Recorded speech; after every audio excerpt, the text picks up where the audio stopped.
Hi, I'm Tom from TELUS, and I'm answering the question, what do I do if my motion sensor is in the tamper status? Hi, this is Tom with the TELUS Virtual Support team, and I'm going to show you what to do when you have a motion sensor in the tamper state.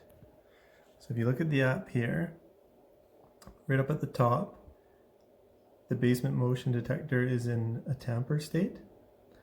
And what that means is that it hasn't quite been put back together properly. So this is it right now, tampered. And if you open it, you can see that there's a button that the case pushes on when it closes.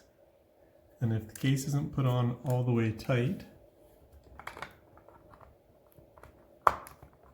it'll stay in this tampered state. So once it clicks all the way in, nice and tight, that will fix the tamper state. So looking back at the app now, we just have to reset it, and now the tamper's gone.